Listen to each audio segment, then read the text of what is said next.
Ok.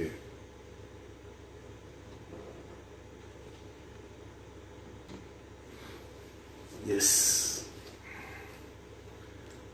Que le Seigneur soit élevé. Que Dieu, notre Seigneur, soit béni. Merci beaucoup. Vous qui êtes en ligne, donc nous sommes retournés sur notre chaîne. Alors, quand vous entrez, partagez la vidéo, invitez les autres. Vraiment, je présente toutes mes excuses par rapport à cet incident que nous venons de rencontrer. Veuillez me pardonner, veuillez m'excuser. Je suis votre frère, veuillez m'excuser. Et veuillez partager la vidéo, invitez les autres. C'est toujours comme ça. Il y a d'autres personnes qui sont sur Facebook, il y a d'autres personnes qui ne le sont pas, il y a d'autres personnes qui préfèrent WhatsApp, il y a d'autres personnes qui préfèrent... Bon, ok, nous allons essayer quand même d'avancer. Que le Seigneur vous bénisse partout, partout. J'aimais la vidéo, partagez la vidéo. Nous allons commencer notre prédication, notre enseignement de ce dimanche 10 mai 2020. Que le Seigneur vous soit favorable. Partagez, invitez les autres. Et j'aimais, mettez les j'aime. J'aime le Seigneur Jésus. J'aime mon pasteur. J'aime ma maman. J'aime le temps que le Seigneur nous a donné. Il y a le soleil. J'aime mon église. J'aime, voilà, que le Seigneur vous bénisse. Parfait, vous êtes tellement merveilleux. Merci, merci à tout le monde.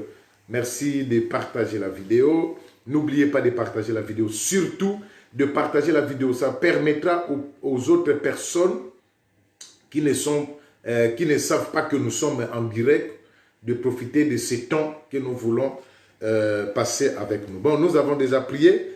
Et sans plus tarder, nous allons parler aujourd'hui de la puissance du nom. Alléluia. La puissance du nom. Bien-aimés dans le Seigneur, les dimanches passés, donc les dimanches qui viennent de passer, on a parlé de la puissance de l'offrande, on a parlé de la puissance du sang, malgré qu'on n'a pas parlé dans toute sa totalité, mais on a parlé par rapport à la capacité que le Seigneur nous a donnée et par rapport au temps que Dieu nous avait donné.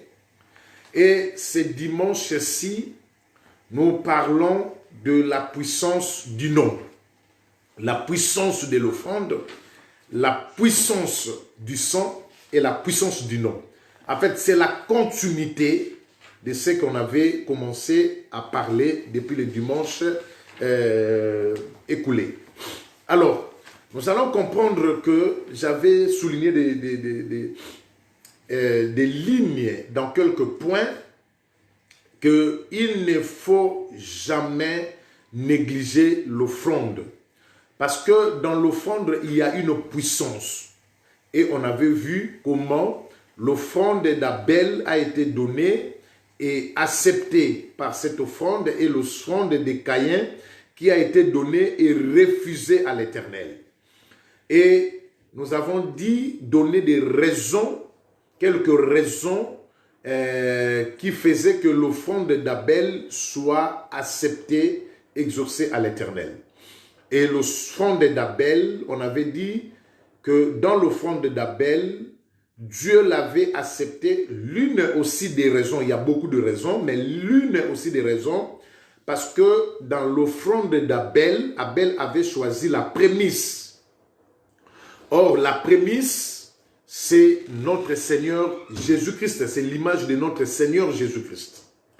C'est le Seigneur Jésus qui est le premier d'entre tous les frères. Donc, ça veut dire, personne ne pouvait aller vers Dieu. lui-même, le Seigneur l'a dit dans le livre des Jean, dans les évangiles, personne ne connaît Dieu si ce n'est que le Fils. Et personne ne peut connaître le Fils si Dieu ne le révèle pas qui est le Fils. Donc, lui-même le Seigneur Jésus, c'est la seule personne qui a connu Dieu. Sur la terre, personne n'a connu Dieu. Mais comme Jésus connaissait le Seigneur, et lui, il voulait maintenant nous faire monter vers le Seigneur, nous montrer le chemin. La raison pour laquelle dans Jean 14, il a dit « Je suis le chemin ». Mais ce chemin-là qui mène au Père. Donc personne ne peut aller vers le Père s'il ne passe pas par moi qui suis le chemin. C'est la raison pour laquelle nous comprenons qu'on ne peut pas aller rencontrer Dieu si on ne passe pas par le Seigneur Jésus-Christ.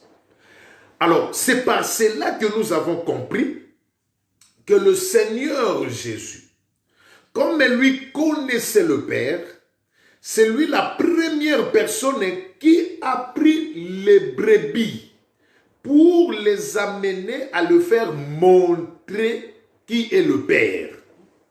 Voilà la raison pour laquelle, lorsque les disciples ont demandé à Jésus, ils ont dit, Seigneur, Jean-Baptiste a montré à ses disciples comment prier. Toi aussi, montre-nous comment nous devons prier.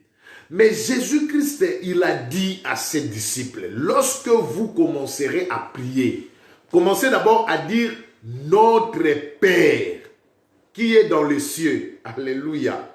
Vous voyez, or, aucun prophète, je dis bien aucun prophète dans les temps anciens, a montré au peuple de dire à Dieu, d'appeler Dieu le Père. Je dis bien, je le répète, aucun prophète sur la terre a montré à un peuple d'appeler Dieu Père. Donc la seule personne, le seul prophète qui a montré que Dieu c'est le Père, c'est Jésus-Christ. Voilà la raison pour laquelle dans l'offrande d'Abel devait être exaucée, frère. Parce que c'est l'offrande qui a été donnée avec révélation. Il a pris l'une des prémices. Donc, l'une de première-née dans son troupeau. Abel a choisi l'une de première-née dans son troupeau. Or, dans le troupeau de Dieu, le premier, c'est notre Seigneur Jésus. Donc, le premier, c'est lui qui montre le chemin. Le premier, c'est lui qui a la capacité de diriger. Le premier, c'est lui que nous devons suivre. C'est pourquoi la Bible dit, la pierre qu'on a rejetée, c'est qui bâtissait, est devenue quoi? Cette pierre est devenue la principale de l'angle. Or, c'est quoi la principale de l'angle? Ça veut dire que lorsqu'on commence à construire ou à bâtir une maison, quand on veut commencer à bâtir, même pour mettre le fondement, on commence d'abord à poser la pierre qu'on appelle la principale de l'angle. Et lorsque cette pierre-là est posée, toutes les pierres qui restent, alléluia, vont suivre la direction de la pierre qui a été posée. Cette pierre-là, c'est elle qui va montrer la direction que les autres pierres vont suivre. Donc cette pierre-là, c'est très important parce que c'est elle qui orientera d'autres pierres afin que la maison puisse être bien bâtie. Vous voyez? Et le Seigneur, il est la pierre que Israël a rejetée. Mais cette pierre maintenant est devenue la principale de l'angle à ceux qui l'ont accepté. Or, Israël a rejeté Jésus. Et nous maintenant, les Congolais, les Gabonais, les Ivoiriens, les Angolais, le Belge, les Américains, les Indiens, et même aussi Israël lui-même, les Israéliens qui vont croire à Jésus, la pierre là est devenue la principale de l'angle. Donc, la première de toutes les pierres. Et voilà la raison pour laquelle l'offrande a été exaucée, parce que Abel avait pris la première des prémices. Mais aussi, nous avons dit que dans l'offrande d'Abel, il y avait aussi ce qu'on appelle le sang. C'est pourquoi on a parlé de la puissance du sang. Pourquoi? Parce que le sol a été maudit Et pour que l'offrande puisse être exaucée à Dieu, il a fallu d'abord sanctifier le sol. Et Caïn a donné le fruit de la terre. Mais la terre, le sol a été maudit, la terre a été maudite. Lorsqu'il donna le fruit de la terre n'a pas été sanctifiée, donc son offrande était aussi maudite. Voilà, c'est pourquoi que moi j'ai lu dans ces passages de Genèse chapitre 4, j'ai compris que Dieu a trouvé grâce. Donc Dieu a manifesté la grâce dans l'offrande d'Abel et dans la personne d'Abel. Voilà. Donc la Bible dit, nous allons lire ça. Genèse chapitre 4.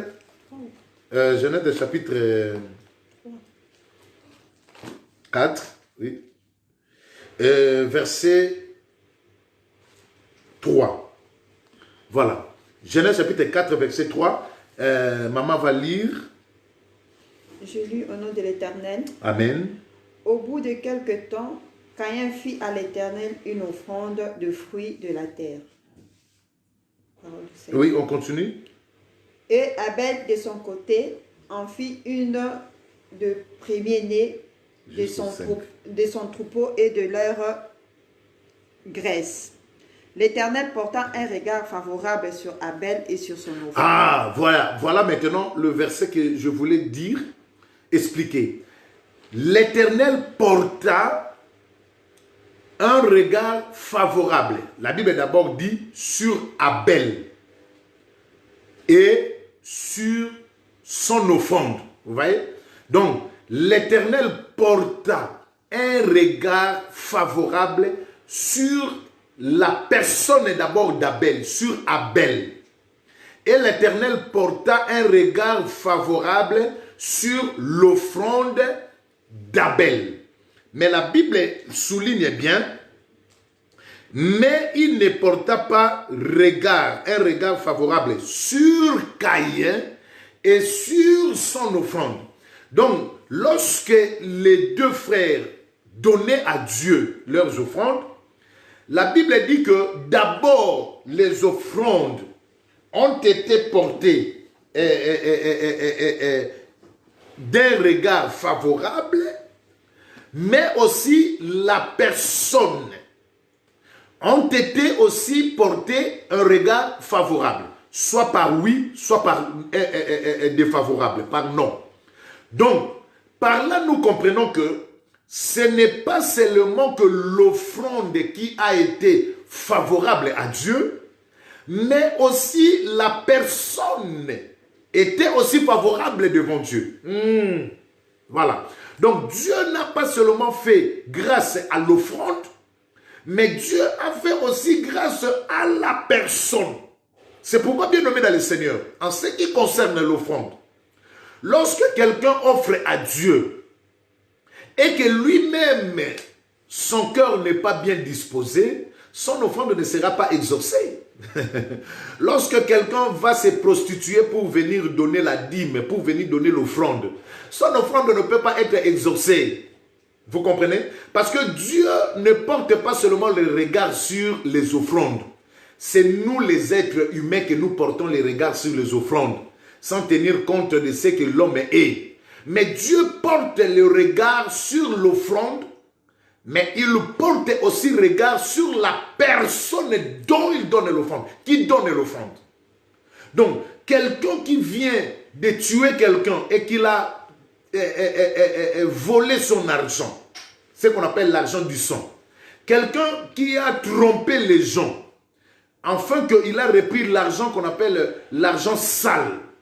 Cet homme-là, lorsqu'il vient offrir à Dieu, c'est nous qui allons recevoir cet argent. Et nous voyons que maman a donné, papa a donné. Mais en réalité, vers le Seigneur, cette offrande ne sera pas exaucée.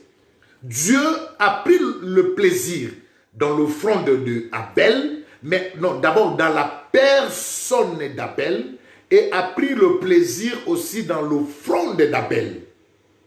Et Dieu n'a pas pris le plaisir dans la personne de Caïn, et Dieu n'a pas pris le plaisir dans l'offrande de Caïn. Donc on reconnaît par là que lorsque je fais mon offrande, il faut d'abord moi-même, je sois correct devant le Seigneur. La raison pour laquelle vous allez voir, même ce que nous donnons en Dieu comme le sacrifice de bonne odeur, nos adorations, nos louanges. Frère, la Bible dit, celui qui veut donner à l'Éternel, s'il retrouve que dans son cœur, il a un problème avec son frère, qu'il aille d'abord arranger ses problèmes. Hein? Et lorsqu'il va finir avec ses problèmes, il va retourner maintenant pour offrir à l'Éternel. La Bible dit, dépose ton offrande là. Mais va d'abord arranger, te réconcilier. Et lorsque tu finis, parce que lorsque tu viens avec ton offrande et que ta vie n'est pas correcte devant le Seigneur, ton offrande là aussi n'est pas correcte. C'est à l'abomination devant Dieu. C'est pourquoi moi ça m'étonne. Des gens qui ont des ennemis mais qui viennent à l'église pour prier. Des gens qui viennent à l'église mais même dans l'église entre eux, ils ne s'attendent pas. Ça m'étonne. Des gens qui viennent à l'église mais qui ont des conflits par-ci par-là. Les gens qui vont aller faire du péché et le dimanche ils viennent à l'église pour chanter.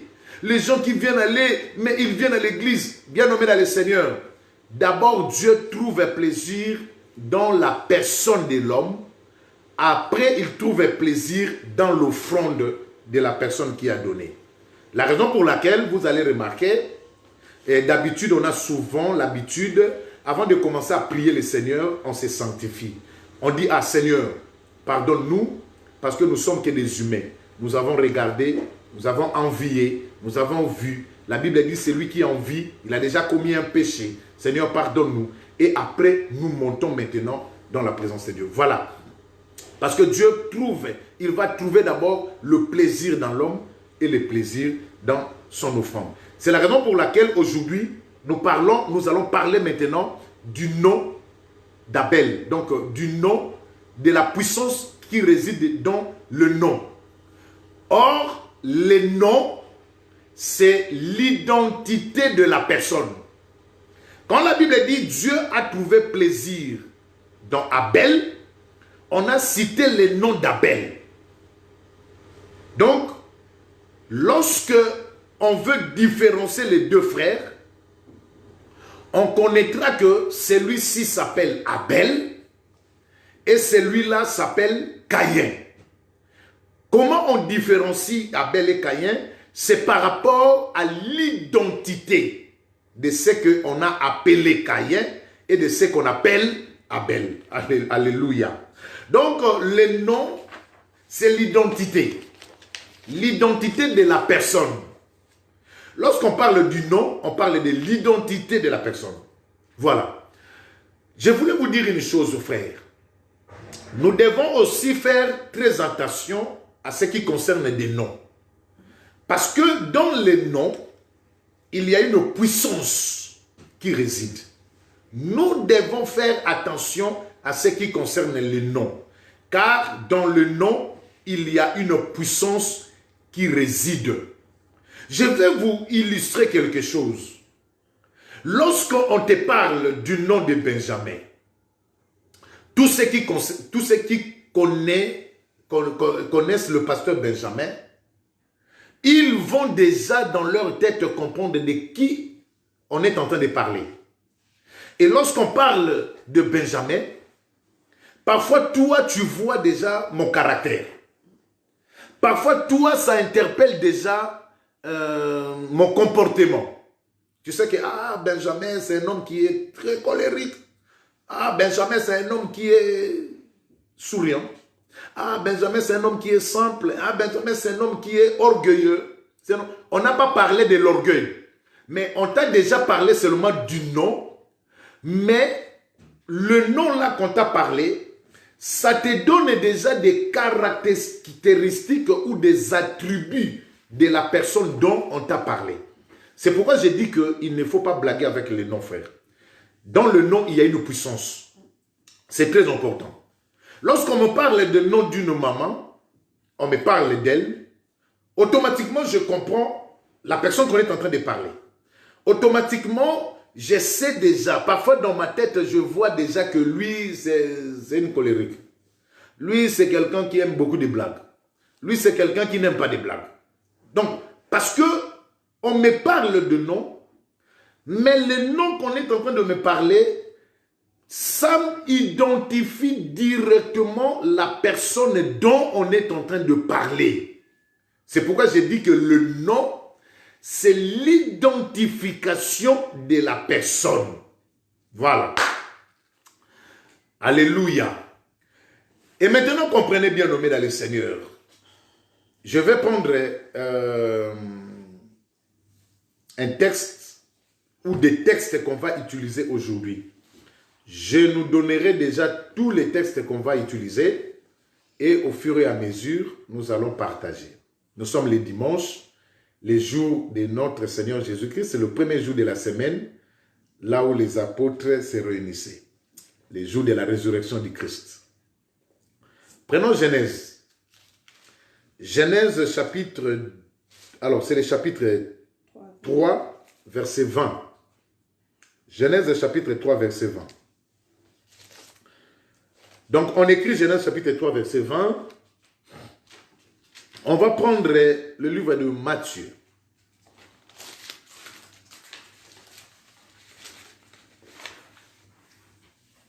Matthieu chapitre 1, on va lire le verset 20 et le verset 21. Voilà. Et après, on va aller dans le livre des Philippiens.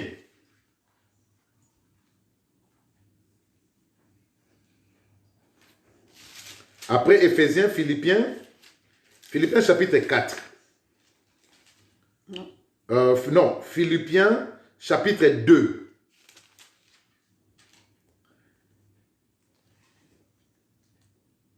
Le verset 9 au verset 11. Voilà, que le Seigneur nous bénisse. Et j'espère et je le crois que vous avez écrit et vous avez balancé le verset qu'on a donné. Donc, on a dit Genèse chapitre 3, verset 20. On a dit Matthieu chapitre 1, 20 à 21. On a dit Philippiens chapitre 2, verset 9 à 11. C'est ça, c'est qu'on va lire. Ok. Donc, s'il vous plaît, balancez les versets, et je vais demander à notre lectrice de nous faire la lecture. J'ai lu au nom de l'Éternel. Matthieu et Genèse. Genèse chapitre 3, verset 20.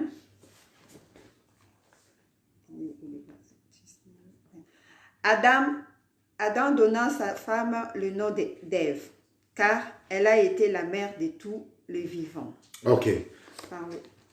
Adam donna à sa femme le nom d'Ève, car elle, c'est Ève, a été la mère de tous les vivants. Voilà, c'est simple, hein, mais on va expliquer. Matthieu 1, verset 20 à 21. Comme il y pensait, voici un ange du Seigneur lui apparut en songe et dit, Joseph, fils de David, ne crains pas de prendre avec toi Marie, ta femme, car l'enfant qu'elle a conçu vient du Saint-Esprit.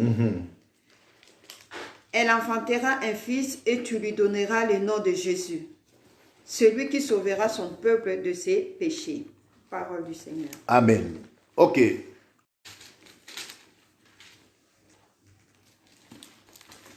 Philippiens chapitre 2, verset 9 à 11.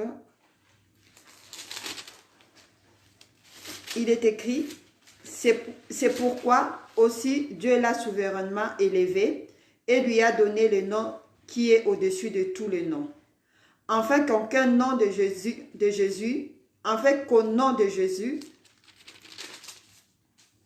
tout genou fléchisse dans les cieux, sur la terre et sous la terre, et que toute langue confesse que Jésus-Christ est Seigneur, à la gloire de Dieu le Père. Amen. La parole du Seigneur. Alléluia. Ok. Bon, bien nommé, nous allons retourner d'abord dans Genèse pour voir que les noms dans le nom, il y a une puissance qui réside. Regardez ce qui était passé. Dieu a créé l'homme et la femme. Lorsque nous partons dans les livres de Genèse, vous allez comprendre une chose. Donc, saisissez bien, soyez vraiment attentifs, parce qu'on va parler des choses qui sont un peu lourdes, un peu fortes, mais le Saint-Esprit va nous expliquer ces choses. Lorsqu'on parle de la puissance du nom, il y a un nom qui est au-dessus de tous les noms.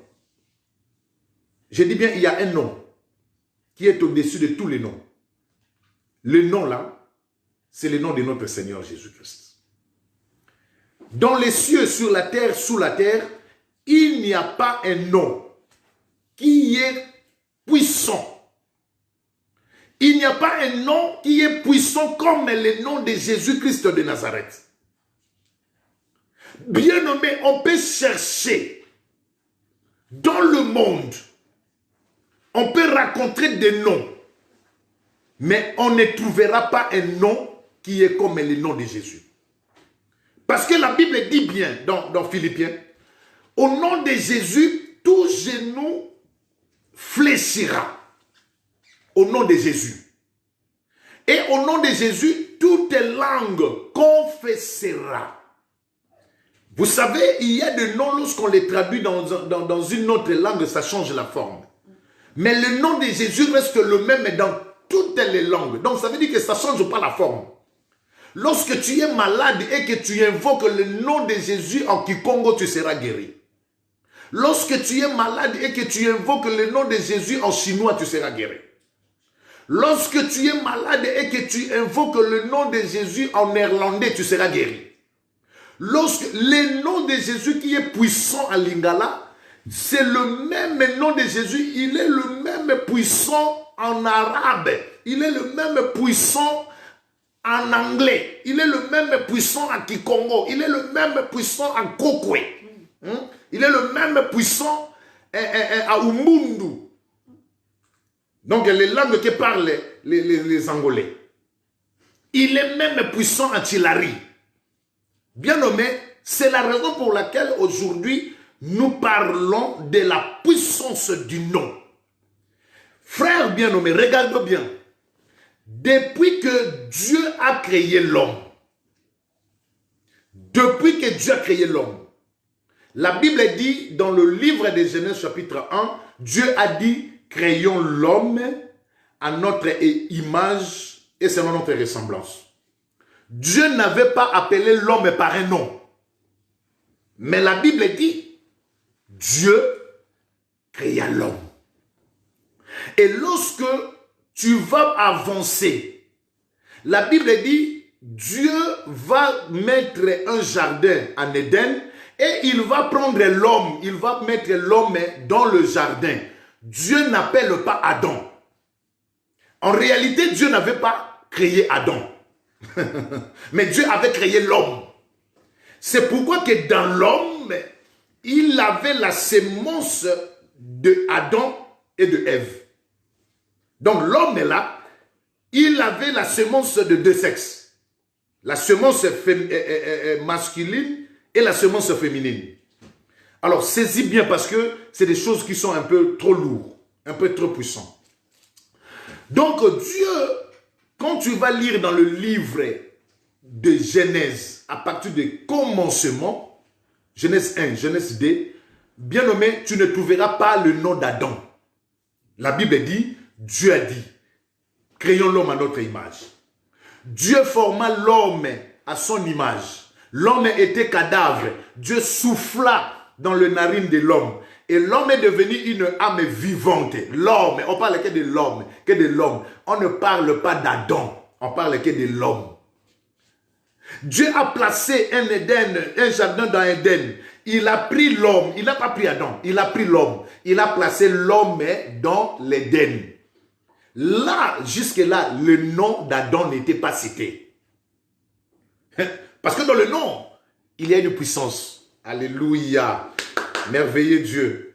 Ah, quand je méditais ces choses, j'ai dit Seigneur, merveilleux, merveilleux. Parce que lorsqu'on crie, lorsqu'on parle le nom de Jésus, si toi tu n'as pas si tu ne vois pas la puissance du nom de Jésus, c'est parce que tu ne comprends pas ces choses qu'on va parler. Dans le nom, il y a la puissance. Alléluia. Que le Seigneur vous bénisse. Bien nommé dans le Seigneur, jusqu'ici, Adam n'était pas cité. Et la Bible dit, Dieu va appeler tous les animaux pour que l'homme, pour que Dieu puisse voir comment l'homme va appeler les animaux. Et tous les animaux sont venus vers l'homme. L'homme a dit, bon, toi tu es Nzoï, toi tu es crocodile, toi tu es antilope, yomboloko, toi tu es lion, toi tu es un koba, toi tu es... L'homme a donné le nom à tous les animaux. Mais l'homme là, ce n'est pas Adam. Parce que Adam était dans l'homme. Et Ève aussi était dans l'homme. J'aime bien parfois l'Ingala. Parce que lorsqu'on parle dans l'Ingala, on essaie quand même de différencier. Parce que l'Ingala est riche. Pas le Lingala mélangé avec le français, mais le Lingala de l'Ingala. Donc, ça différence les choses. Je vais vous expliquer. Et la Bible dit, maintenant l'homme n'a pas trouvé quelqu'un qui était semblable à lui. Parce qu'il a vu tous les animaux étaient deux. Et l'homme a donné le nom à tous les animaux. Bien nommé dans le Seigneur. Regardez quelle puissance qu'il avait l'homme dans le jardin dedans. Quelle autorité et quelle intelligence qu'il avait l'homme dans les jardins dedans. L'homme, par la capacité divine, l'Esprit de Dieu qu'il était en lui, il a arrivé à différencier chaque animal en le citant par son nom. Ce n'est pas Dieu qui a donné les noms aux animaux, mais Dieu a laissé cette responsabilité à l'homme. Parce que l'homme, c'était le chef de la terre. La Bible dit le ciel appartient à l'Éternel. Mais il a donné la terre au fils de l'homme. Il a donné la terre au fils de l'homme. Donc l'homme était le chef de la terre. Le roi de la terre, c'est l'homme. C'est pourquoi aujourd'hui, on voit l'homme, il crée des choses extraordinaires. Là, je suis chez moi, mais vous me voyez en direct tous les gestes. C'est grâce à la technologie qui a créé ça, qui a fait ça. C'est l'homme. Vous voyez? Donc Dieu a donné cette intelligence à l'homme. Aujourd'hui, je suis en train nous sommes en train de voyager 8 heures du temps de Paris-Charles de Gaulle jusqu'à l'aéroport de Quatro de Fevereiro en Angola. 8 heures du temps. Grâce aux avions. C'est l'invention de l'homme. Donc vous voyez, dans l'homme, il y a une puissance. Dans l'homme, il y a une capacité. Mais l'homme, par rapport à la démonstration de sa puissance et de sa capacité, l'homme a arrivé quand même à citer chaque animal par son nom. Regardez aujourd'hui, lorsque tu vois un lion, tu connais déjà le nom. Lorsque tu vois un antilope, tu connais le nom. Lorsque tu vois une fourmi, tu connais déjà le nom. Lorsque tu vois un papillon, tu connais déjà le nom. Lorsque tu vois tout animal, tu connais le nom. Mais qui a fait ça? C'est l'homme. Donc dans l'homme, il y avait la capacité et il y avait la puissance que Dieu avait mis à l'homme. Mais parce que l'homme était dans le jardin dedans, l'homme résidait dans le jardin. Maintenant, qu'est-ce que dit la Bible? La Bible dit, mais pour l'homme, Dieu n'a pas trouvé celle qui était semblable. Là, on parle de l'homme. On ne parle pas d'Adam, on ne parle pas d'Ève. On parle de l'homme. Or, l'homme, ce n'est pas le nom d'une personne. L'homme, c'est la qualification. Si je dis un homme est passé ici, est-ce que cet homme-là, je parle d'une fille ou d'un garçon? Point d'interrogation. J'ai vu un homme, mais je ne sais pas. Est-ce qu'il était... j'ai vu comme c'était un homme qui est passé devant ma porte. Est-ce que cet homme-là, c'est une fille? Cet homme-là, c'est une femme? Cet homme-là, c'est un garçon? On ne sait pas. Lorsqu'on parle de l'homme, on qualifie la qualification d'un être humain. C'est ça l'homme. Mais dans Genèse chapitre 1, Genèse chapitre 2, on qualifie un être humain. Dieu a créé un être humain. Mais l'être humain n'avait pas encore le nom. Il ne portait pas encore le nom. On est parti chez Adam parce que c'est de Adam qu'on va faire sortir Jésus-Christ pour voir la puissance qui résidait dans le nom de notre Seigneur Jésus. Alors, comprenez bien, frère. La Bible dit, Dieu va faire tomber un profond sommeil à l'homme. Pas à Adam, à l'homme. Mais c'est la Bible qui dit, la Bible ne parle pas d'Adam ici, la Bible parle de l'homme. Dieu va faire tomber un profond sommeil à l'homme. Et maintenant de l'homme, que Dieu va tirer une de ses côtes. Que Dieu va renfermer la chair de ces côtes-là. Que la chair avec la côte et la chair va devenir la femme. Pas Ève, mais la femme. Vous voyez? C'est à ce temps-là que Dieu va prendre maintenant la femme, à ramener la femme vers l'homme. Comprenez bien. Là, je t'explique que j'avais dit dans l'homme, il y avait la sémence d'Adam et d'Ève. Quand nous parlons de l'homme, dans l'homme, il y a deux sémences. Il y a la sémence féminine et la sémence masculine. Mais lorsque Dieu maintenant va faire tomber l'homme qui avait des semences, qu'est-ce que Dieu va faire? Dieu va enlever seulement la partie féminine. Il va enlever dans l'homme la partie féminine. Et il va recouvrir cette partie féminine de la chair. Il va donner, repousser cette féminine à côté de l'homme qui est resté maintenant que la partie masculine. C'est pourquoi lorsque nous partons d'abord plus loin, qu'est-ce que la Bible dit? La Bible dit, l'homme et la femme, lorsqu'ils se racontent, l'homme quittera son père et sa mère, s'attachera à sa femme, et les deux deviendront une seule chair. Donc ça veut dire que ce n'est pas une chose nouvelle. Dieu avait enlevé que dans l'homme une partie de la femme. Et lorsque l'homme est là, retrouve la femme, il retourne comme il était dans le jardin d'Éden. Donc ce n'est pas nouvelle. C'est juste que, quand moi j'ai retrouvé Maman Tété, nous sommes unis et nous sommes retournés dans le jardin d'Éden. C'est pourquoi on dit que le mariage c'est le jardin d'Éden. Le mariage c'est le plaisir. Hein? Si toi tu ne vis pas les plaisirs dans ton mariage, moi ton pasteur je te dis quitte ce mariage-là. Dans le mariage on vit dans le bonheur. Dans le mariage on vit dans le plaisir. Il faut que l'homme puisse trouver le plaisir dans sa femme et il faut que la femme puisse trouver le plaisir dans l'homme. C'est ça le mariage. Si tu ne trouves pas le plaisir dans l'homme et si tu ne trouves pas le plaisir dans la femme, ce n'est pas un mariage. Parce que lorsque l'homme et la femme s'unissent, ils se retournent dans le jardin dedans parce qu'ils deviennent un. Comme je vous parle ici de l'homme. Voilà, que Dieu vous bénisse. Oh, pasteur, aïe, panza mabala na biso. Na yebo panza mabala oyo eza non conforme selon la parole de Dieu. Ba mabala oyo eza nzambete. Voilà, c'est ça. On ne peut pas rester que la femme souffre dans la maison ou l'homme souffre dans la maison, mais vous dites que vous êtes de mariés. Non. Si vous ne vivez pas le bonheur, sortez. La Bible dit, celui qui trouve une femme trouve le bonheur. C'est versé aussi et dans le sens inverse. Celui qui trouve un homme, celui qu'on a été trouvé par un homme, trouve le bonheur. Alors, si tu vois que dans ton mariage, il n'y a pas de bonheur, il faut sortir. C'est que ce n'est pas dans la volonté de Dieu. La volonté de Dieu que l'homme et la femme deviennent une seule chair. C'est un mystère. Et lorsqu'on devient une seule chair, ça veut dire qu'on vit le bonheur. Ce qui est de l'homme et de moi, ce qui est de la femme et de moi. Nous vivons nous vivons une seule chair. Voilà, on ferme la parenthèse. Donc, l'homme, Dieu a tiré la partie de la femme. Donc, la partie féminine. Et Dieu a couvert de cette partie ce qui est la chair.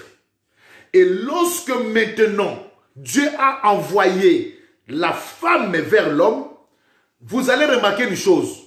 l'homme n'a pas dit des choses nouvelles. Non, l'homme n'a pas dit des choses nouvelles. L'homme a exprimé la réalité. Il a dit, voici la femme. On l'appellera femme parce qu'elle est sortie de moi, de l'homme. Hein? Qu'est-ce qu'il y a de nouveau là? Il n'est pas de nouveau. Dieu a fait tomber le profond sommeil et Dieu a retiré la partie de la femme.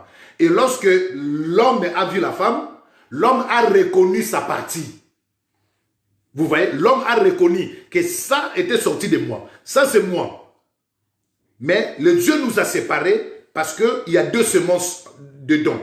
Il y a une semence qui est masculine et il y a une semence qui est féminine. Et Dieu l'a séparé en deux. Voilà. Alors maintenant, l'homme a dit, on l'appellera femme. Donc femme, ça veut dire quoi? C'est ce qui est identique à l'homme.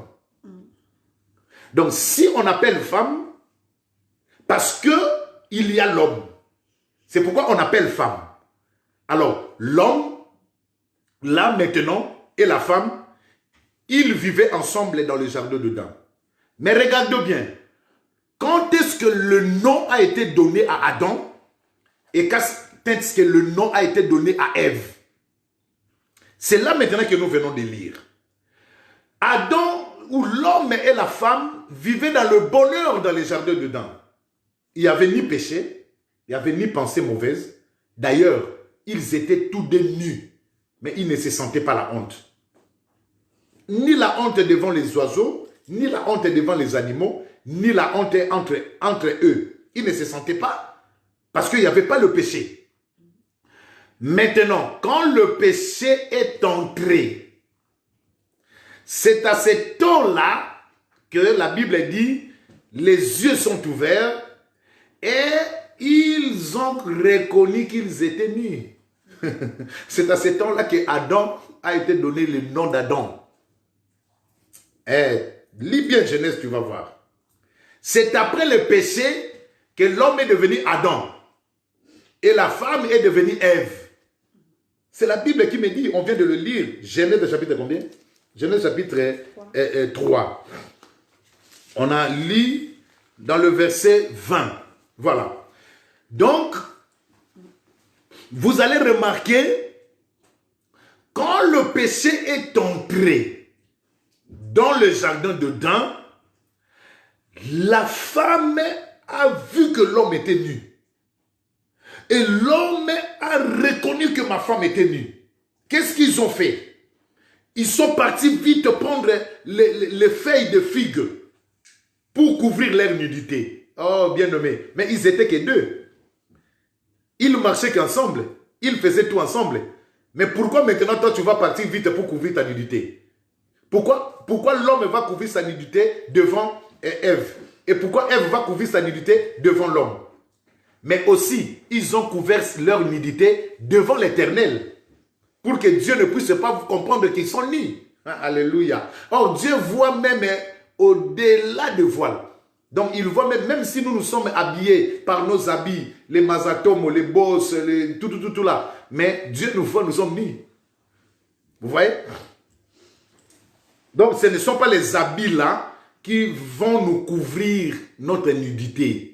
Ce qui couvre la nudité, c'est la vie de la sainteté. Alléluia.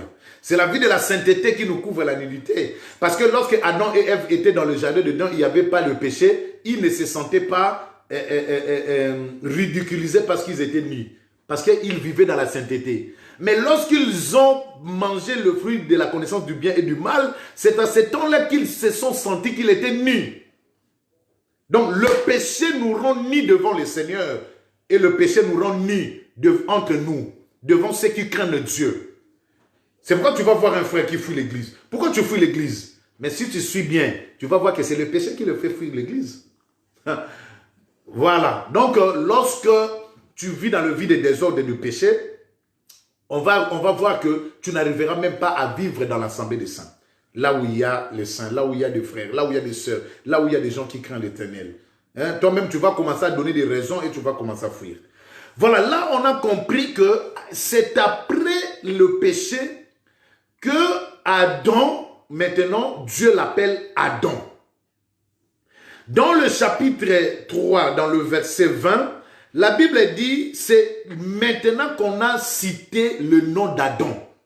Depuis qu'on a commencé le chapitre 1er, le chapitre 2, le chapitre 3, et on a lu tous les versets, 19 versets dans le chapitre 3, on n'a pas cité le nom d'Adam.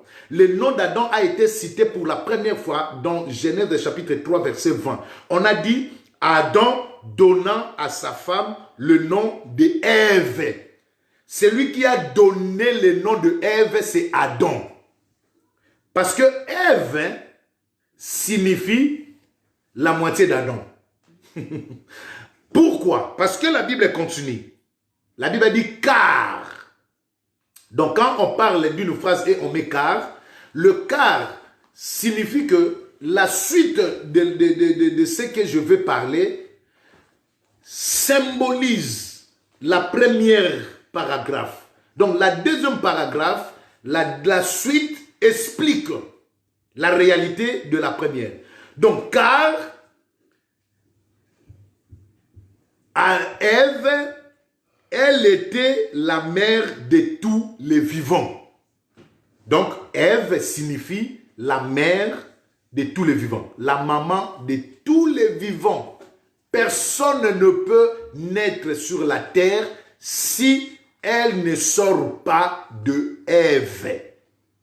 Ève, c'est la maman de tous les vivants, même ceux qui sont déjà morts. Mais parce qu'ils ont vécu à un moment, ils étaient vivants à un moment, ce sont les enfants d'Ève. Alors, si Ève, c'est la maman de tous les vivants, donc Adam, c'est qui?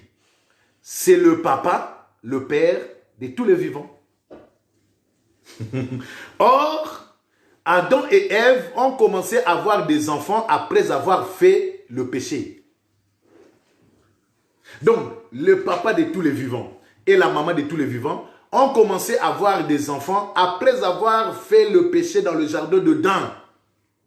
C'est pourquoi tous les vivants qui sont nés par père Adam et par père Ève, ce sont des enfants de péché. Ah, ce sont des enfants d'Adam. Ce sont les enfants d'Ève.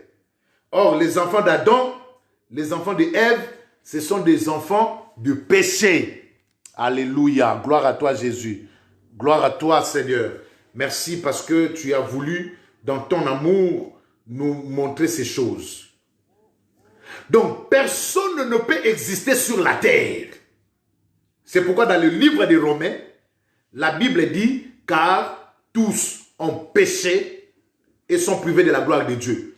Je voulais souligner, les enfants ne sont pas des anges. Les gens disent, eh non, les enfants, ce sont des anges. Non, les enfants ne sont pas des anges. Les anges, ce ne sont pas des êtres humains. Les enfants, ce sont des humains. Ce sont les enfants d'Adam et d'Ève. Donc, même Adam, même Ève, tous sont des pécheurs. Et quand tu as mis un enfant dans le monde, cet enfant-là, c'est un pécheur. Parce qu'il est automatiquement l'enfant d'Adam et l'enfant d'Ève. Donc, le nom d'Adam et le nom d'Ève ont été donnés après avoir mangé le fruit, faire le péché. C'est pourquoi que Adam maintenant, Dieu l'a surnommé Adam, et Adam à son tour a donné le nom à sa femme qu'on appelle Ève. Qui veut dire, moi je suis le père de tous les êtres humains, toi tu es la mère de tous les êtres humains. Alléluia. Bien-aimé, la puissance qui réside dans le nom. Lorsqu'on parle d'Adam, on voit l'homme qui a été créé de l'image, à l'image de Dieu et selon la ressemblance de Dieu, mais qui a failli, qui est tombé dans le péché. Lorsqu'on parle d'Adam, on voit Adam veut dire tirer de la poussière. Adam veut dire désobéir à la loi de Dieu. Après être dans le bonheur, désobéir à la loi de Dieu. Adam veut dire le père des êtres vivants sur la terre. Lorsqu'on parle d'Adam, Adam veut dire celui qui a commencé le monde dans les êtres humains. C'est lui qui a commencé le monde. Et lorsqu'on parle de Ève, Ève veut dire tirer de la poussière. Ève veut dire désobéir à la voix de Dieu après avoir vivre dans le bonheur. Ève veut dire la mère de tous les êtres humains. Ève veut dire la femme d'Adam. C'est ça la signification d'Ève. Donc, si on parle de Ève, on voit ces choses que je viens de vous les dire. Si on parle d'Adam, on voit ces choses que je vais vous les dire. Donc, le nom a une puissance. Parce que le nom qualifie. Le nom qualifie.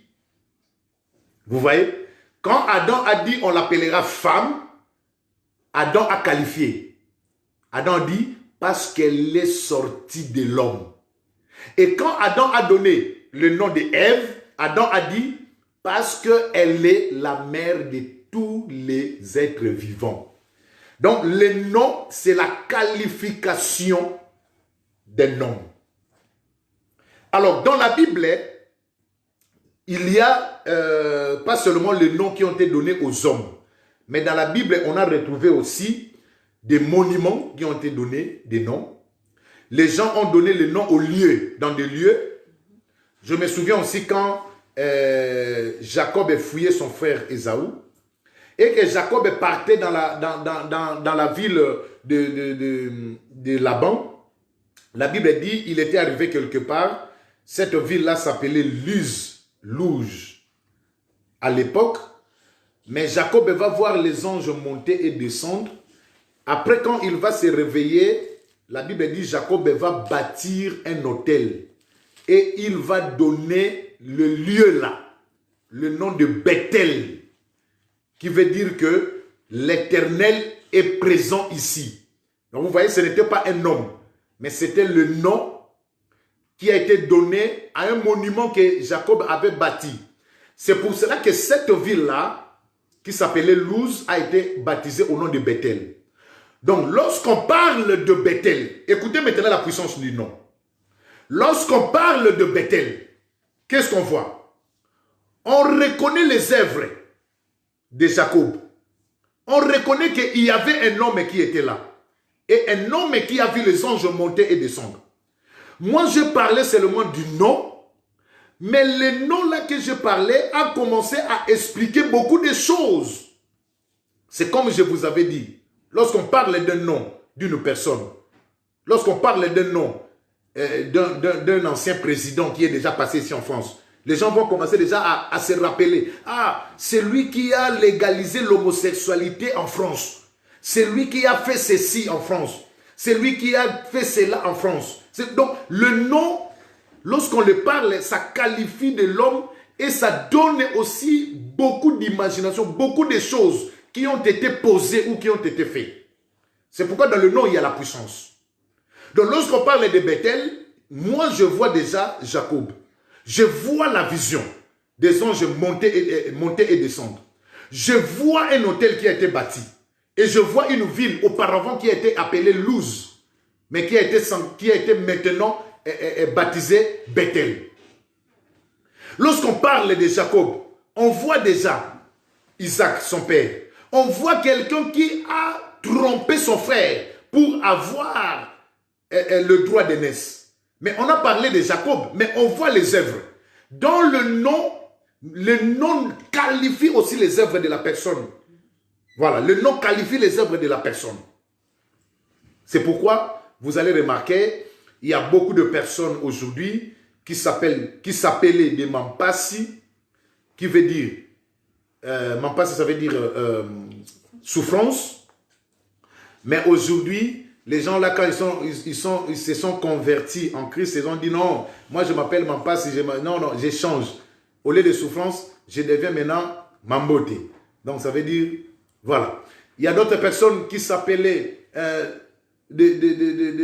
ne sais pas, de cercueils, mais quand ils sont convertis, ils ont dit non, moi je deviens maintenant l'ambulance. Je suis plus cercueil, mais donc c'est comme ça. Pourquoi? Parce que ces gens-là ont peur.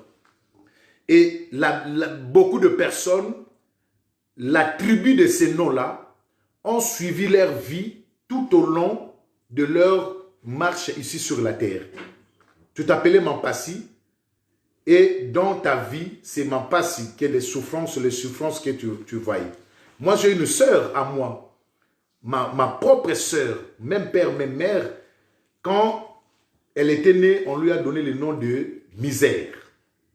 Et nous, on l'appelait Ya Misère, Ya Misère. Mais quand elle a grandi, elle a dit non.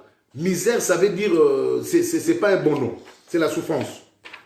Je ne peux plus être appelé Misère. Appelez-moi mise. Donc, ça veut dire que quelque chose qui est mis en place. Mise. Hein? Et après, elle a dit non, appelez-moi Esther.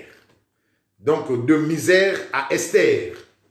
Tout ça, c'est pourquoi? Parce que le nom peut qualifier quelqu'un et le nom représente l'identité de la personne.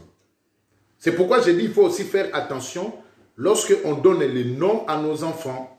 Bon, aujourd'hui, on a vu qu'il y a un vent, il y a un rythme qui est maintenant sur la terre, vers nous les chrétiens.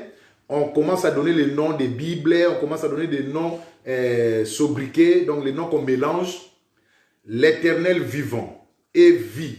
Éternel vivant et vie. Bon, d'autres noms, plan Médi, plan merveilleux de Dieu. Bon, Ormédi, oracle merveilleux de Dieu. Donc, on commence à faire des choses comme ça parce que nous avons compris que dans le nom, il y a une puissance. Voilà. Ok. Alors, dans les temps anciens, les noms s'est donné aussi par circonstance. Donc, on a vu ça dans la vie de Benjamin. En fait, Rachel, qui était la femme de Jacob, elle était avancée en âge. Et pendant leur voyage, Rachel était enceinte et elle voulait accoucher. Et qu'est-ce qui était passé? La Bible dit, comme Rachel accouchait, au moment où Rachel accouchait, elle était vraiment souffrante et elle voulait rendre l'âme. Et quand l'enfant était sorti, Rachel a appelé cet enfant au nom de Ben-Oni, qui veut dire le fils de ma souffrance. Vous voyez? C'est la souffrance qui a fait que l'homme puisse avoir un nom. C'est le péché qui a fait que Adam puisse porter un nom d'Adam. C'est la souffrance qui a fait que l'homme puisse porter un nom. Que Ben-Oni puisse avoir le nom de Ben-Oni à cause de la souffrance de sa maman. C'est par exemple que je vous ai donné l'exemple de ma soeur. Si elle s'appelait Misère, parce que le jour où notre maman allait donner naissance à notre soeur, la maman était mourante. Donc elle a vraiment souffert et elle n'arrivait même pas. C'est la raison pour laquelle, quand l'enfant était né, elle a donné à cet enfant le nom de Misère. Donc, il y a des circonstances qui qualifient aussi la personne. Le nom peut qualifier les circonstances. Mais le nom-là est donné à une personne. Mais ça qualifie la circonstance ou ça qualifie l'époque. On a donné le nom de celui-là parce que dans ce temps-là, il y avait la grippe aviaire. C'est pourquoi que lorsque moi j'étais parti pour accoucher, on a dit cet enfant, on l'appellera grippe aviaire. On a donné le nom, les autres on a donné le nom de Barack Obama parce que le jour où Barack Obama a été élu président de la République et les Noirs qui ont mis au monde, ils ont donné à leurs enfants le nom de Barack ou le nom de Obama. C'est pour se souvenir des circonstances qui étaient passées dans le monde. Donc vous voyez, le nom peut signifier les circonstances, le nom peut signifier la qualification, peut qualifier les choses, les noms. Bon, tout ça, on en parle parce que lorsqu'on va parler de Jésus, on va comprendre pourquoi on prie au nom de Jésus. Pourquoi on chasse les démons au nom de Jésus. Alléluia. Pourquoi lorsque tu es malade, on invoque le nom de Jésus. Pourquoi le nom de Jésus est invoqué Parce que beaucoup de chrétiens ne connaissent pas ça. Lorsqu'ils invoquent le nom de Jésus, et ils croient qu'ils invoquent un homme qui est jeune, 33 ans, qui est comme ça. Et dans leur pensée, ils pensent à ces jeunes-là. Non, frère. Lorsqu'on invoque le nom de Jésus, on invoque les circonstances. On se souvient des circonstances. On se souvient des attributions. On se souvient des lieux. Alléluia. On se souvient des caractéristiques. Alléluia. Il est merveilleux. Il y a une puissance dans le nom. Il y a une puissance dans le nom, frère. Et le nom qui est au-dessus de tous les noms, ce n'est pas le nom de Jacob. Ce n'est pas le nom d'Abraham. Ce n'est pas le nom de Noé. Ce n'est pas le nom d'Isaac. Ce n'est pas le nom de Joseph. Ce n'est pas le nom de Moïse. Ce n'est pas le nom de Pierre. Ce n'est pas le nom de Paul. Ce n'est pas le nom de Jean. Ce n'est pas le nom des apôtres. Le nom qui est puissant, le nom qui est vivant, c'est le nom de Jésus-Christ. Au nom de Jésus-Christ, tout genou fléchira.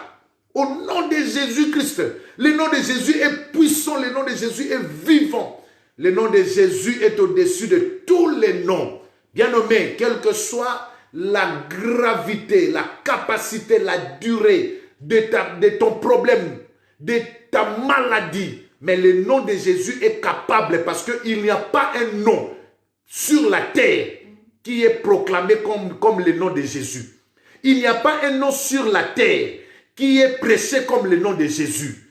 Il n'y a pas un nom sur la terre qui est propagé comme le nom de Jésus. Il n'y a pas un nom sur la terre qui a été publié comme le nom de Jésus. Le nom de Jésus, même dans le temps où il n'y avait pas l'Internet, mais le nom de Jésus partait de ville en ville. La Bible dit quand Jésus faisait de miracles, sa renommée s'est propagée de ville en village. De ville en village.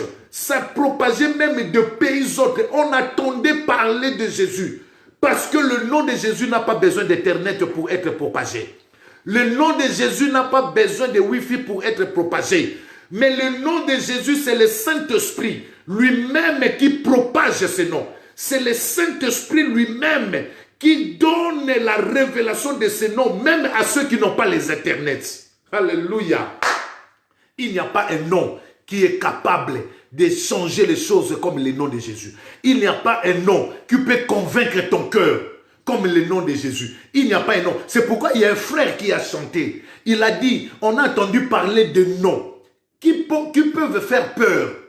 On a entendu de noms. Lorsqu'on entend ces noms-là, on a la peur. Parce qu'on sait que cet homme-là, c'était un homme qui tuait les gens. Cet homme-là, on a entendu parler de noms de prophètes. On a entendu parler des noms des gens riches de ce monde.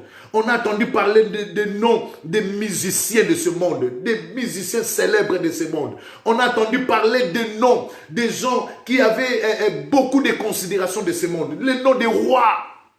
Mais aucun nom parmi ces noms-là était capable de donner la vie. Alléluia. Mais lorsque j'ai entendu parler du nom de Jésus, le nom de Jésus m'a convaincu que j'étais pécheur. Et le nom de Jésus m'a sauvé. Alléluia. Parce que dans le nom, il y a les caractéristiques. Dans le nom, il y a l'attribut. Dans le nom, il y a les comportements. Dans le nom, alléluia. Vous savez, un jour, David,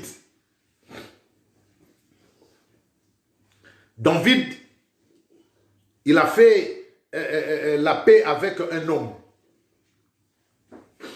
Et David, il avait voulu que cet homme-là puisse l'aider. Mais dans le camp adverse, cet homme-là n'a pas aidé David. Et David avait résolu dans son cœur de faire le mal à cet homme-là. Mais la femme de cet homme-là, il a dit à David, Seigneur, aie pitié de lui, parce qu'il ressemble à son nom, Nabal.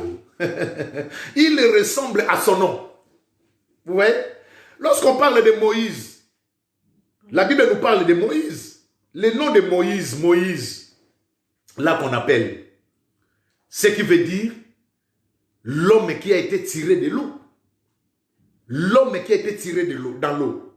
Donc, c'est quelqu'un qu'on a pris dans l'eau. Lorsqu'on parle, regardez même bien. Quand Abraham était né, il n'était pas né Abraham, mais il était né Abraham.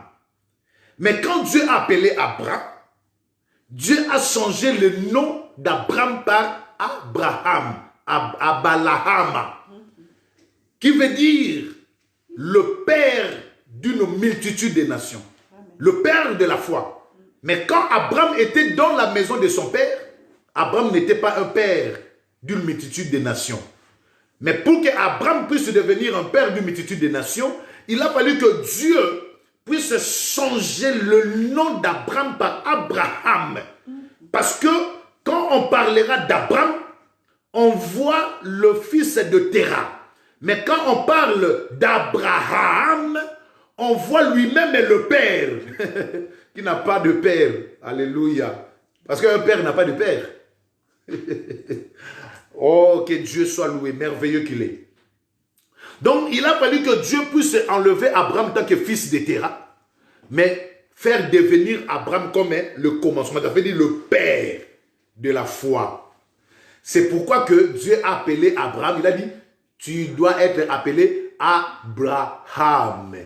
Et Sarah, pareil, il a dit, tu ne t'appelleras plus Sarai, mais on t'appellera Sarah.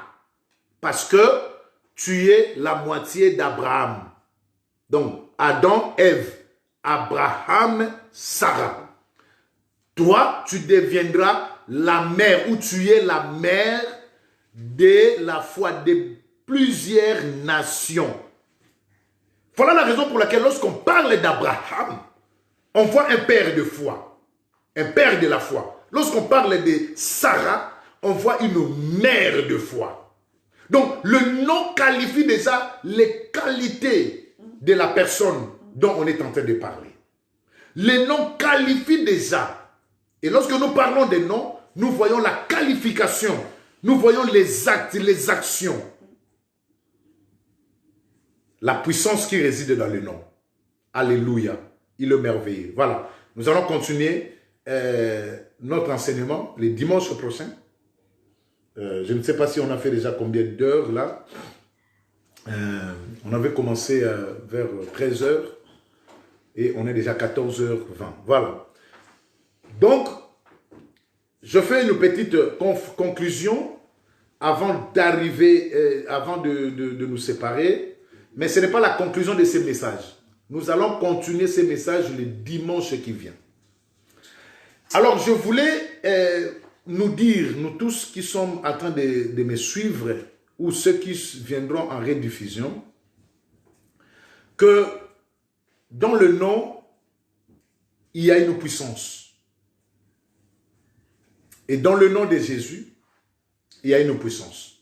On va expliquer ça le dimanche prochain. Il y a une puissance.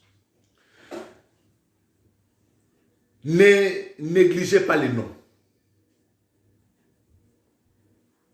Parce que le nom peut qualifier des choses. Le nom peut expliquer des choses. Vous voyez, aujourd'hui, lorsque tu demandes à beaucoup de personnes, pourquoi tu as donné ton fils le nom de Shadrach? Oui, parce que Shadrach n'avait pas fléchi les genoux devant la statue du roi Mephibosheth. Du roi Nebuchadnezzar dans le temps. Pourquoi tu as donné ton fils le nom de Daniel? Ah, mais parce que Daniel était sage. Parce que Daniel,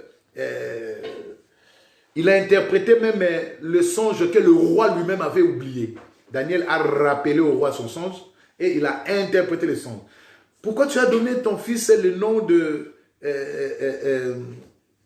non, parce que le nom là, c'est notre maman. On aimait beaucoup notre maman. C'est pourquoi on a donné à mon fils le nom. Donc, dans le nom, on peut comprendre beaucoup de choses dans le nom. Dans le nom, on peut comprendre les circonstances qui étaient passées dans le temps. Dans le nom, aujourd'hui, lorsqu'on parle de Daniel, on comprend les circonstances qui étaient passées dans le temps de Nebuchadnezzar.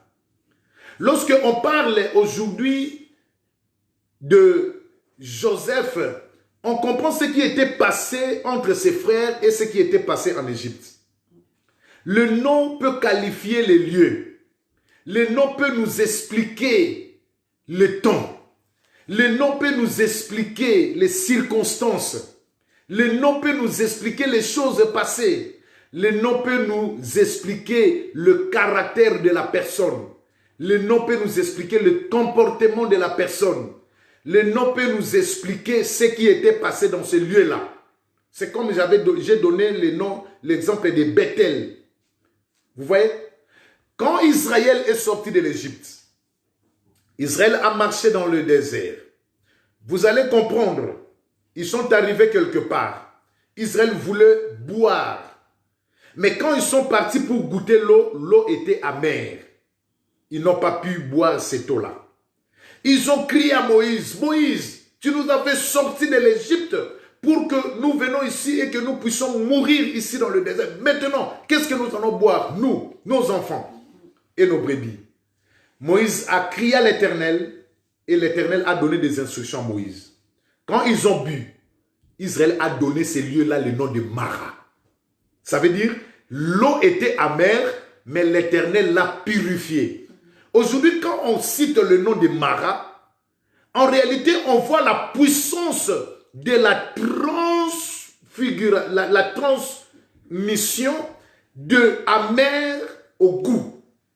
Donc, lorsqu'on parle de Mara, on voit la puissance de ce qui était inutile, de ce qui était vil, de ce qui n'avait pas de goût, de ce qui ne pouvait pas apporter la vie. Mais Dieu l'a transformé en lui donnant la vie.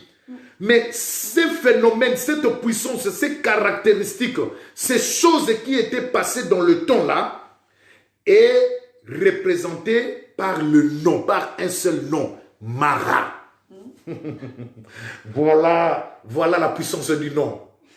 Et lorsqu'on parle de Jésus, on voit aussi des choses. Vous voyez? Le nom, dans le nom, il y a une puissance. Dans le nom, il y a une puissance. Voilà. Et lorsque Rachel devait mourir, Rachel a dit, cet enfant, on l'appellera Ben-Oni, l'enfant de ma souffrance. Rachel avait dit, j'ai donné naissance à cet enfant, mais je souffre. Alors, lorsque je vais commencer à voir cet enfant, je vais commencer à appeler cet enfant, je vais commencer à me souvenir du jour de ma souffrance. Ah, Ben-Oni, ma souffrance, je voulais mourir quand j'étais mis au monde. Mais regardez bien, quand Jacob est arrivé, Jacob a dit, cet enfant, on ne l'appellera pas Ben-Oni. Ce n'est pas l'enfant de la souffrance. Parce que Jacob savait la puissance qui résidait dans le nom. Alléluia. Jacob a dit, cet enfant, je l'ai eu quand je suis vieux. Donc ça veut dire que quand l'homme devient vieux, il lui manque la force. C'est pourquoi Sarah avait dit, oh, mon Seigneur qui a maintenant 99 ans, est-ce qu'il aura-t-il la force de venir vers moi? Et moi qui ai déjà 89 ans, est-ce que j'aurai encore la force d'aller vers un homme? Est-ce que nous allons avoir encore des enfants? Vous voyez? Et Jacob aussi savait. Il a dit, cet enfant, je l'ai eu dans ma vieillesse. On ne l'appellera pas l'enfant de souffrance, non. Mais on l'appellera Benjamin. Ça veut dire l'enfant de ma force. Lorsque moi je sentais que je suis faible, c'est à ce temps-là que j'étais fort.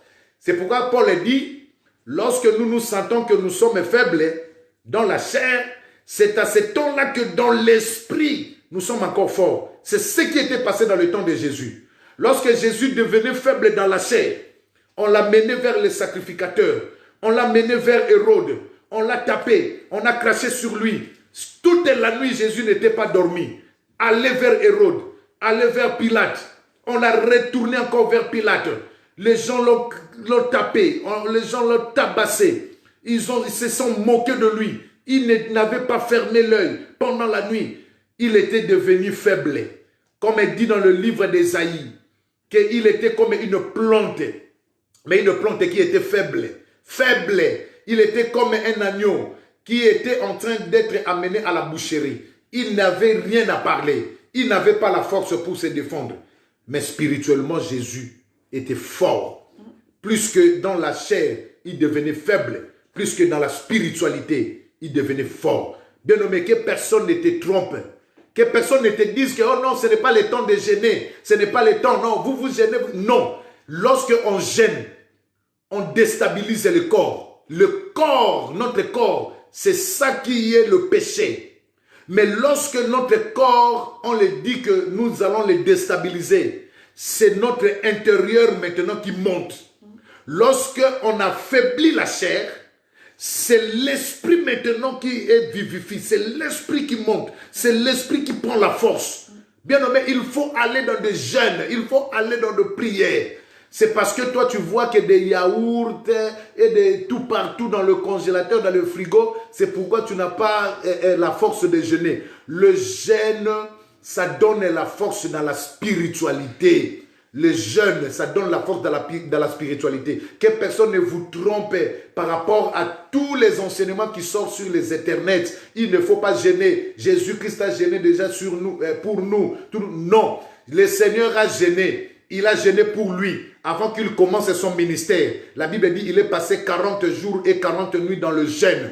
Et nous aussi, il avait bien dit, lorsque l'époux est sur place, les amis de l'époux bénéficient de la grâce. Mais lorsque l'époux ne sera plus, les amis de l'époux vont travailler. Maintenant, nous allons gêner. Nous allons gêner pour nos vies spirituelles. Nous allons gêner pour nous demander la grâce de Dieu afin que notre spiritualité puisse croître, puisse aller en avant. Bien nommé, oui, il y a des gens dans la Bible qui ont gêné pour que les circonstances changent et les circonstances ont changé. Il y a des gens qui ont imploré la miséricorde de Dieu par des jeûnes et Dieu a écouté. Lorsque nous affaiblissons notre corps extérieur, notre corps intérieur prend la force.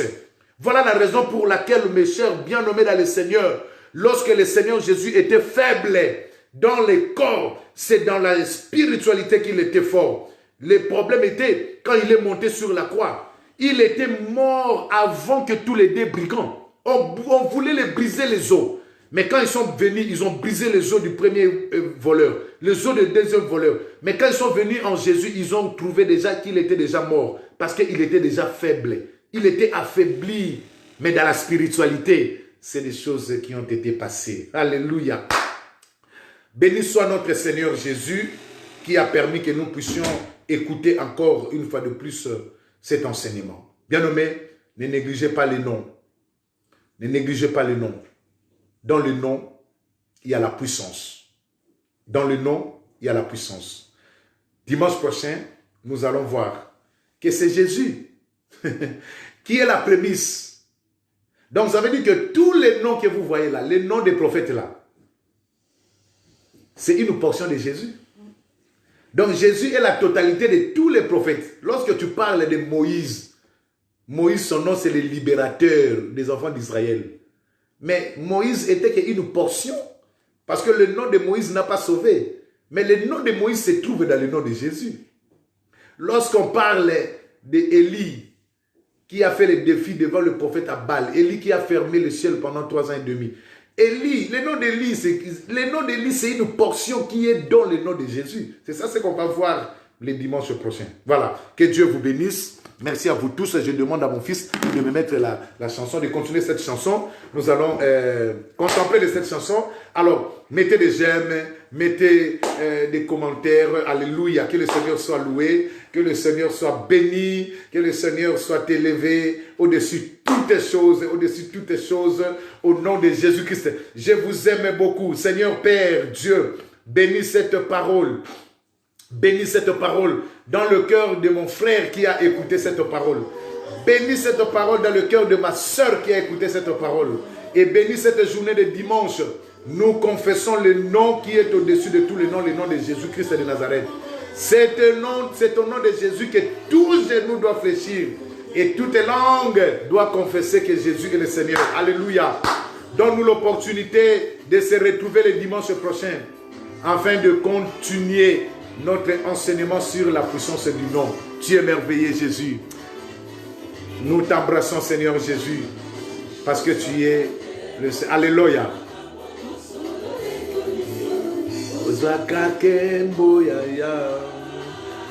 Wenamoyo ozwaka kembo na makambo nyonso lolengo lingie ozwaka ke. Oh, il est vivant, milolo, milolo, milolo, milolo, milolo. Alléluia. Que Dieu soit loué. En Jésus elengien na makambo nyonso lolengo lingie. Amen.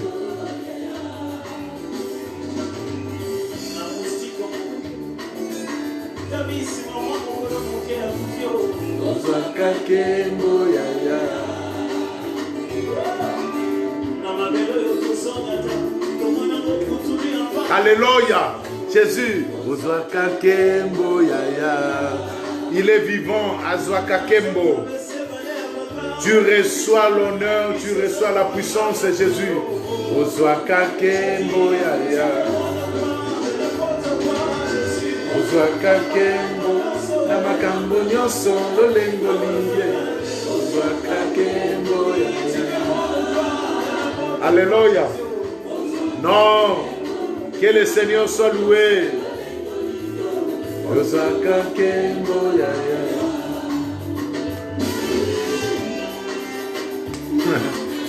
Alléluia. Bien-aimé, est-ce que tu peux danser un peu là où tu es?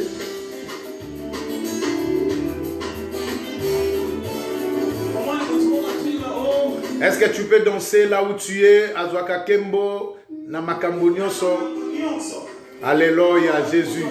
Jésus le seul espoir. Ozwaka Kembo yaya. Alléluia.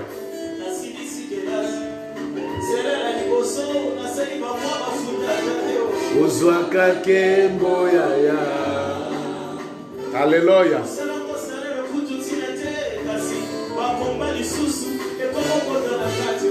Ozwaka Kembo yaya. Alléluia. Non, que le Dieu te bénisse. Tu es merveilleux. Donne seulement la gloire à Dieu. Dans toutes les circonstances, donne seulement la gloire à Dieu, bien-aimé. Komi magayi makate. Mais ce qui les camboyé, l'obagaga, azwa kembo. Te yebuta yebi we bomba mana we monanaka. Azwa kembo. Alléluia.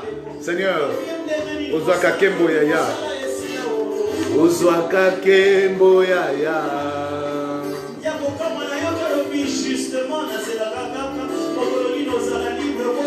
Alléluia. Ozwaka kembo yaya. Hey. Alléluia. Tala, même matin aux hommes on a makambezo marché. Mais pesaka ka kembo pa na ye. Non, non. Obondeli aux hommes on a lokola réponse ezoyate. Pesa kembo siko pa na ye. Tiko bondela. Mandolo ba kembo pa ya Nzambe. Alléluia. Ozwaka kembo na makambo nyonso lolengo lingie. Ozwaka kembo yaya. Ozwaka kembo na makambo nyonso lolengo lingie. Ozwaka kembo yaya. Alléluia. Non, ma musicien bobongisa nzembo na retour église. Hein? Bobongisa nzembo azwaka kembo na makambo nyonso ndenga lingi. Na retour à l'église azwaka kembo. Alléluia. To utina confinement tango to bimi biso to lobi kaka kembo ezonge pa na ye. Ozwaka kembo yaya. Eh. Yes. Yes. Yes. Eh. Ozwaka kembo. Tala nzembo to koyemba ngo bande bandeli tina suka. Bande bandeli tina suka na église lorsqu'on va rentrer. Ozwaka Kembo Yaya. Donc Papa Farel, bongama na ba vocal, na ba solo vocal. Mama Isha, bongama na ba solo vocal. Ozwaka Kembo. Hein? Alléluia. Obana ko exprimer o eza posa motema. Ozwaka Kembo Yaya. Sœur Glody, bongama na ba solo vocal. Yes. Ozwaka Kembo Yaya.